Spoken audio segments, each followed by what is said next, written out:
Students, आज हम पढ़ेंगे role of biotechnology in production of insects, viruses and herbicide resistant plants के बारे में। सबसे पहले अगर हम बात करें कि बायोटेक्नोलॉजी क्या है, तो बायोटेक्नोलॉजी जो है ये एक ब्रांच है बायोलॉजी की, और इस ब्रांच में क्या कहा जाता है, इस ब्रांच में हम लिविंग सिस्टम्स या फिर लिविंग ऑर्गेनिजम्स को इस्तेमाल करते हैं और उनसे हम नई प्रोडक्ट्स जो हैं वो डेवलप करते हैं। अब अगर हम बात करें कि किस तरीके से हम लिविंग सिस्टम को इस्तेमाल करते हैं, तो हम कोई भी लिविंग ऑर्गेनिज्म इस्तेमाल करते हैं या फिर उनका कोई ना कोई हिस्सा इस्तेमाल करते हैं, कोई ना कोई पार्ट इस्तेमाल कर सकते हैं। वो उनका हेरिडिटी मटेरियल यानी कि उनका डीएनए भी हो सकता है, उसको हम इस्तेमाल करते हैं और उससे हम नई प्रोडक्ट्स बनाते हैं। इसी तरीके से अगर हम बात करें प्लांट्स की, तो प्लांट्स के अंदर अगर हम बात करें तो बहुत सारी डिजीजेस जो हैं प्लांट्स के अंदर जो हैं वो मौजूद होती हैं। और अगर हम इन डिजीजेस के क्योर की बात करें कि किस तरीके से हम इन प्लांट्स के जो है प्रोटेक्शन कर सकते हैं, तो उसके लिए हम बायोटेक्नोलॉजी की फील्ड इस्तेमाल करते हैं। अब बायोटेक्नोलॉजी की फील्ड जब हम इस्तेमाल करते हैं तो उसमें हम करते क्या हैं कि उसमें हम जेनेटिक इंजीनियरिंग करते हैं प्लांट्स की, यानी कि प्लांट्स की जेनेटिक इंजीनियरिंग की जाती है। और जेनेटिक इंजीनियरिंग में क्या होता है कि जो उनका जेनेटिक मटेरियल होता है, यानी कि जो प्लांट्स के अंदर मौजूद उनका विरासती मादा होता है, उसे चेंज किया जाता है। और जब उसका जेनेटिक मटेरियल चेंज हो जाता है तो उसकी वजह से जो प्लांट्स है उनके अंदर रेजिस्टेंस पैदा हो जाती है, जो है मज़ाहमत पैदा हो जाती है। और वो मज़ाहमत जो है वो किन चीज़ों के लिए होती है, जो भी स्ट्रेसेस प्लांट्स पे पड़ती हैं या जो भी डिजीजेस प्लांट पे होती हैं उनके खिलाफ उसके अंदर जो है वो रेजिस्टेंट आ जाती है। अब अगर हम बात करें कि कौन कौन सी डिफरेंट स्ट्रेसेस हैं या कौन कौन सी ऐसी चीज़ें हैं जो प्लांट्स पे असर करती हैं, तो अगर हम उनको लिस्ट आउट कर लें तो बहुत सारी ऐसी जो स्ट्रेसेस हैं जिनकी वजह से प्लांट की जो ग्रोथ है और जो उनके अंदर उनकी डेवलपमेंट का प्रोसेस हो रहा होता है वो डिस्टर्ब होता है। अब अगर हम लिस्ट आउट कर लें तो हम इनको दो मेजर कैटेगरीज में जो है वो कर लेते हैं। जो फर्स्ट कैटेगरी है उसे हम कहते हैं बायोटिक स्ट्रेस। बायोटिक स्ट्रेस जो है ये नंबर 1 पे है, और नंबर 2 जो है वो है resistance to abiotic stress. अब अगर हम सबसे पहले बात कर लें कि प्लांट्स के लिए बायोटिक स्ट्रेस कौन सी होती है और प्लांट्स के लिए ए बायोटिक स्ट्रेस कौन सी होती है, तो बायोटिक जो वर्ड है, बायोटिक निकला है, बायो जो है उसका मतलब होता है लिविंग। तो बायोटिक स्ट्रेसेस वो स्ट्रेसेस हैं जो कि लिविंग थिंग से रिलेटेड हैं। अब लिविंग थिंग से जो अगर हम रिलेटेड की बात करें कि कौन कौन सी ऐसी चीजें हैं जो कि लिविंग ऑर्गेनिजम्स के अंदर आती हैं और जो प्लांट्स के ऊपर जब अफेक्ट करती हैं तो उनकी जो ग्रोथ है या जो डेवलपमेंट है उसको डिस्टर्ब करती हैं या फिर प्लांट के अंदर डिजीजेस पैदा करते हैं,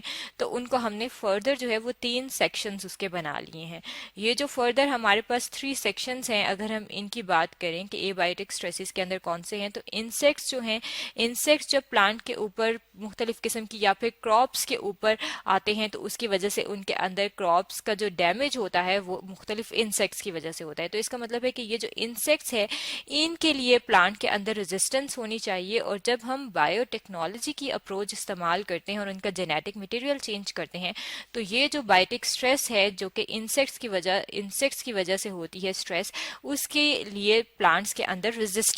रेजिस्टेंस पैदा हो जाती है। तो हम कहते हैं कि ये रेजिस्टेंस प्लांट जो हैं वो जेनेटिक इंजीनियरिंग के जरिए बन गए हैं। इसी तरीके से सेकेंड नंबर पे अगर हम बात करें तो सेकेंड नंबर पे आते हैं वायरसेस। वायरसेस जो हैं ये भी प्लांट्स में डिजीजेस पैदा करते हैं, और जब प्लांट्स में डिजीजेस पैदा करते हैं तो फिर हमें चाहिए कि हम ऐसे प्लांट्स बनाएं जो कि रेजिस्टेंट प्लांट हों। अब थर्ड नंबर पे अगर हम बात करें तो थर्ड नंबर पे हैं फंगल एंड बैक्टीरियल डिजीजेस, यानी कि अगर हम बात करें बैक्टीरिया की, तो बैक्टीरिया जो है ये एक माइक्रो ऑर्गेनिज्म है। माइक्रो ऑर्गेनिज्म कहते हैं उन ऑर्गेनिजम्स को जो कि बहुत छोटे होते हैं, क्योंकि माइक्रो जो वर्ड है, माइक्रो मीन्स स्मॉल, तो ये इतने स्मॉल ऑर्गेनिज्म होते हैं कि इन्हें हम अपनी आम आंख से नहीं देख सकते और इनको देखने के लिए हमें माइक्रोस्कोप चाहिए होती है। और ये जो माइक्रोस्कोपिक ऑर्गेनिज्म है बैक्टीरिया, ये भी जब प्लांट्स के ऊपर आते हैं तो डिजीजेस कॉज करते हैं, और उन डिजीजेस की वजह से प्लांट्स जो है उनकी ग्रोथ और डेवलपमेंट जो है वो भी अफेक्ट होती है, और जो अगर वो क्रॉप्स हैं तो उन क्रॉप्स की जो यील्ड है वो भी अफेक्ट होती है। इसी तरीके से अगर हम बात करें फंगल की, तो फंजाई जो हैं ये जो है ये एक ग्रुप है, और अगर हम इसकी बात करें तो ये जो है ये भी लिविंग ऑर्गेनिज्म है, और इनके अंदर जो है प्लांट और एनिमल दोनों की तरह की कैरेक्टरिस्टिक्स मौजूद होती हैं, इसलिए हम इन्हें प्लांट में भी कंसिडर नहीं करते और एनिमल में भी कंसिडर नहीं करते, बल्कि इनका एक अलग ग्रुप है जिसे कहा जाता है फंजाई। अब फंगल जो अगर हम ऑर्गेनिजम्स की बात करें तो फंजाई जो हैं, अगर हम इनकी बात करें तो ये भी प्लांट्स के अंदर जो है वो डिजीजेस पैदा करती हैं और स्ट्रेस प्रोवाइड करती हैं, और हम क्या करते हैं कि हम फंजाई से रिलेटेड जो भी डिजीजेस होती हैं उनसे प्लांट्स को बचाने के लिए बायोटेक्नोलॉजी की अप्रोचेस इस्तेमाल करते हैं और हम रेजिस्टेंट प्लांट जो है वो बनाते हैं। अब अगर हम बात करें ए बायोटिक स्ट्रेसेस की, तो ए बायोटिक जो वर्ड है, ए बायोटिक कहते हैं नॉन लिविंग को। तो नॉन लिविंग स्ट्रेसेस की अगर हम बात करें कि बहुत सारी ऐसी नॉन लिविंग स्ट्रेसेस हैं जो कि जब प्लांट्स पे पड़ती हैं तो प्लांट्स की ग्रोथ और डेवलपमेंट जो है उस पर फर्क पड़ता है। इसके अलावा बहुत सारी जो डिजीजेस हैं या बहुत सारी सिम्टम्स जो हैं जो एक हेल्दी प्लांट में नहीं होती, वो इन स्ट्रेसेस की वजह से आ जाती हैं। अब अगर हम अपने सामने देख लें कि वो कौन कौन सी स्ट्रेसेस हैं, तो टेम्परेचर जो है कि अगर दर्जा हरारत जो है वो या तो बहुत कम हो या बहुत ज़्यादा हो, तो उसकी वजह से भी प्लांट का जो नॉर्मल रेंज है जिसमें प्लांट अच्छे तरीके से काम कर सकते हैं वो डिस्टर्ब हो जाती है, और जो प्लांट का जो वर्किंग है वो डिस्टर्ब होती है, तो उसकी वजह से प्लांट की जो ग्रोथ है और जो उसकी डेवलपमेंट है उस पर भी अफेक्ट होता है। तो इसका मतलब है कि अगर टेम्परेचर बहुत ज़्यादा होगा, यानी कि बहुत ज़्यादा हीटिंग होगी, तब भी जो है वो प्लांट जो है वो अपना उनका जो ग्रोथ होगी वो नहीं होगी। तो इसलिए हमें चाहिए कि हम रेजिस्टेंट प्लांट्स बनाएं जो कि टेम्परेचर रेजिस्टेंट हो। इसके अलावा अगर टेम्परेचर बहुत कम हो, चिलिंग टेम्परेचर हो या फिर फ्रीजिंग टेम्परेचर हो, तो उसकी वजह से भी प्लांट की जो ग्रोथ है वो डिस्टर्ब होती है। तो इसके लिए भी हमें चाहिए कि हम रेजिस्टेंट प्लांट्स बनाएं बायोटेक्नोलॉजी की अप्रोचेस के जरिए। इसके अलावा अगर हम ड्राउट की बात करें, ड्राउट कहते हैं ड्राइनेस, यानी कि जब वाटर कंटेंट बहुत कम हो जाए तो हम उस टाइम भी प्लांट जो हैं वो अपनी वर्किंग सही तरीके से नहीं करते, और जब उनकी वर्किंग नहीं होती तो इसका मतलब है कि उनके अंदर जो प्रोसेसेस हैं वो डिस्टर्ब हो गए हैं, और जब प्रोसेसेस डिस्टर्ब हो जाते हैं तो उसकी वजह से प्लांट की जो ग्रोथ है वो अफेक्ट होती है। और जब प्लांट की ग्रोथ अफेक्ट होती है तो उसके लिए हमें चाहिए कि हम ऐसे रेजिस्टेंट प्लांट्स बनाएं जो कि क्या रेजिस्टेंट हो, ड्राउट टॉलरेंट हो या ड्राउट के लिए रेजिस्टेंट हो। इसी तरीके से सैलिनिटी की अगर हम बात करें तो सैलिनिटी कहते हैं कि अगर सलाइन सॉइल हो, सलाइन सॉइल कौन सी सॉइल होती है जिसके अंदर हम कहते हैं कि उसके अंदर मिनरल अगर हम उन्हें कहें कि उनके अंदर नमकियात बहुत ज़्यादा हों या सॉल्ट्स बहुत ज़्यादा हों, तो उन सॉल्ट्स की वजह से भी प्लांट की जो ग्रोथ है वो उस पर अफेक्ट होता है। तो हमें चाहिए कि हम ऐसे प्लांट्स बनाएं जो कि सलाइन टॉलरेंट हो। इसी तरीके से अगर इंटेंसिटी ऑफ लाइट जो है वो फ्लक्चुएट करे, यानी कि जो रोशनी की जो शिद्दत है, सूरज की रोशनी की जो शिद्दत होती है वो अगर बहुत ज़्यादा हो जाए तो उसकी वजह से भी प्लांट्स जो हैं उनकी ग्रोथ डिस्टर्ब होती है। तो इसका मतलब है कि ये मुख्तलिफ कैटेगरीज हैं बायोटिक स्ट्रेसेस की और ये बायोटिक स्ट्रेसेस की, जिसकी वजह से प्लांट की जो ग्रोथ और डेवलपमेंट है वो उस पर असर पड़ता है। और जब इनकी ग्रोथ एंड डेवलपमेंट पे असर पड़ता है तो हमें चाहिए कि हम ऐसे रेजिस्टेंट प्लांट्स बनाएं जो कि इन सब चीज़ों को ओवरकम कर सकें। अब अगर हम सबसे पहले बात कर लें इंसेक्ट रेजिस्टेंस की और इसकी एग्जांपल ले लें एक समझने के लिए, तो इंसेक्ट्स जो हैं उनको अगर हम कहें कि जो इंसेक्ट्स जो हैं डिजीज कॉज करते हैं प्लांट्स के ऊपर, उन्हें कहा जाता है कि ये पेस्ट हैं। इसलिए हमने यहाँ पे ब्रैकेट में इंसेक्ट के साथ लिखा हुआ है पेस्ट रेजिस्टेंट। और अगर हम पेस्ट की बात करें तो अगर हम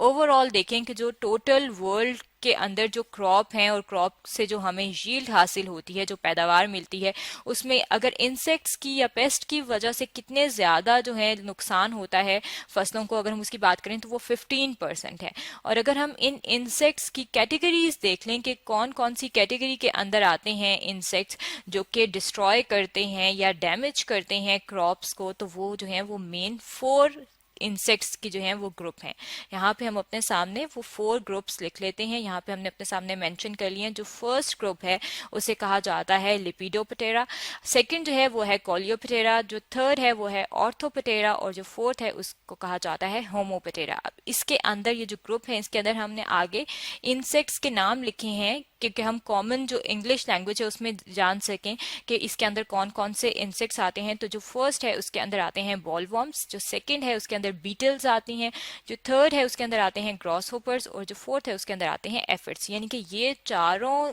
कैटेगरी के जब इंसेक्ट्स क्रॉप्स पे आते हैं या प्लांट्स पे आते हैं तो वो क्या करते हैं, उनकी जो यील्ड होती है, जो पैदावार होती है, उनको डिस्टर्ब करते हैं, उनको कम कर देते हैं, क्योंकि वो उनके अंदर डिजीजेस पैदा करते हैं। अब अगर हम बात करें कि हम बायोटेक्नोलॉजी के ज़रिए किस तरीके से किसी भी लिविंग ऑर्गेनिज्म को इस्तेमाल करके हम ये जो प्रोडक्टिविटी है इसको बढ़ा सकते हैं, तो अगर हम बात करें माइक्रो ऑर्गेनिजम्स की, कि माइक्रो ऑर्गेनिजम्स जो कि हमने देखा था कि बैक्टीरिया वगैरह जो हैं ये माइक्रो ऑर्गेनिज्म हैं, तो बहुत सारे जो माइक्रो ऑर्गेनिजम्स हैं इनके अंदर ऐसी जीन्स मौजूद होती हैं जो कि इन सारी डिजीजेस के खिलाफ हमें रेजिस्टेंस प्रोवाइड कर सकती हैं। जीन्स की अगर हम बात करें कि जीन्स क्या हैं, तो जीन्स जो हैं ये बेसिक यूनिट है हेरिडिटी का, और ये किसी न किसी ट्रेट को कंट्रोल कर रहे होते हैं। अब जब हम जीन्स लेते हैं माइक्रो ऑर्गेनिज्म से, तो उनके लिए क्या होता है कि जब हम ये जीन्स किसी और प्लांट में डालते हैं तो उसकी वजह से जो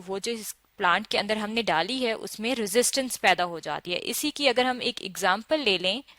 तो वो है बैसिलस थुरिंजिएंसिस। अब बैसिलस थुरिंजिएंसिस जो है, अगर हम इसकी बात करें तो इसे एब्रीविएशन अगर हम इसकी लिखें तो इसे बीटी कहा जाता है। और ये क्या है, ये एक माइक्रो ऑर्गेनिज्म है, लेकिन इसके पास जीन्स मौजूद हैं जो कि रेजिस्टेंस प्रोवाइड करती हैं। और ये जीन्स जो हैं जब कॉटन प्लांट के अंदर डाली हैं तो उसकी वजह से क्या चीज प्रोड्यूस हुई है, ट्रांसजेनिक प्लांट प्रोड्यूस हुआ है, यानी कि जेनेटिकली मॉडिफाइड प्लांट प्रोड्यूस हुआ है जो कि हमने जेनेटिक इंजीनियरिंग के जरिए बनाया और इसका हमने जेनेटिक मटेरियल चेंज किया है। और वो कौन सा प्लांट है, वो है बीटी कॉटन। और ये जो बीटी कॉटन है इसके अंदर रेजिस्टेंस मौजूद है किसके लिए, ये जो बॉलवॉर्म्स होते हैं, जो इंसेक्ट्स हैं, जिसकी वजह से कॉटन की जो यील्ड है वो कम हो जाती है। तो जब हम इसके अंदर ये रेजिस्टेंट जीन डाल देते हैं तो ये जो कॉटन की वैरायटी है इसके अंदर रेजिस्टेंस प्रोवाइड हो जाती है। और रेजिस्टेंस किस तरह से आती है कि ये प्रोड्यूस करते हैं इंसेक्टिसाइड्स, और ये इंसेक्टिसाइड्स जो हैं ये वाले जो इंसेक्ट्स हैं इनको किल कर देते हैं, और इसकी वजह से ये वाली जो कॉटन है इसकी यील्ड बढ़ जाती है